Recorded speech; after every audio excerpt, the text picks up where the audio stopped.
সংস্কৃত পাঠশালাতে সকলকে স্বাগত জানাই। আমি সুরজিৎ রয়। তোমরা যারা WBSU অর্থাৎ ওয়েস্ট বেঙ্গল স্টেট ইউনিভার্সিটির আন্ডারে ফোর্থ সেমিস্টারে পড়ছো, তোমাদের জন্য আজকে আমি এই 2026-এর সাজেশন নিয়ে চলে এসেছি। এটা কিন্তু মাইনরদের জন্য, যারা ফোর্থ সেমিস্টার মাইনরে তোমরা যারা রয়েছো তাদের জন্য সম্পূর্ণ আজকে সাজেশন নিয়ে আলোচনা করতে চলেছি। তাই সম্পূর্ণ ভিডিওটা দেখো, আশা করি তোমরা বুঝতে পারবে যে তোমাদের কোন প্রশ্নগুলো তোমরা পড়বে।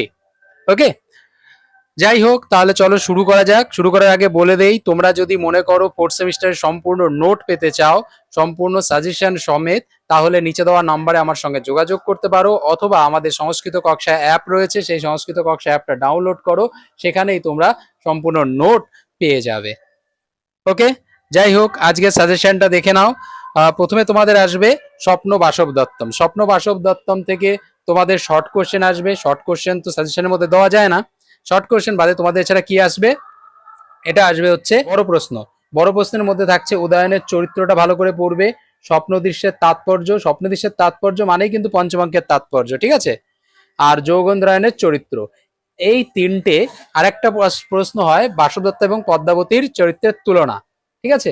যাই হোক, চার চরিত্র থেকে একটা আসতে পারে।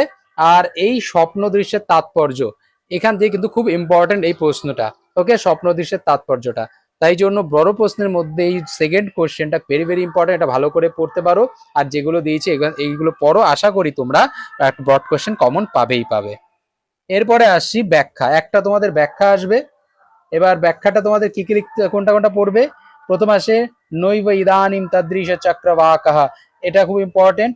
আর সব থেকে বেশি ইম্পর্টেন্ট হচ্ছে এই 2 নম্বরের, এটা কালক্রমেণে জগত পরিবর্তমানা চক্রাকার পঙ্ক্তি বা গাচ্ছিতি ভাগ্য পঙ্ক্তি। এই তোমাদের এই দুটো লাইনও আসতে পারে, অথবা সম্পূর্ণটাও দিয়ে দিতে পারে, ঠিক আছে। যাই আসুক, এটা কিন্তু ভেরি ভেরি ইম্পর্টেন্ট তোমাদের জন্য।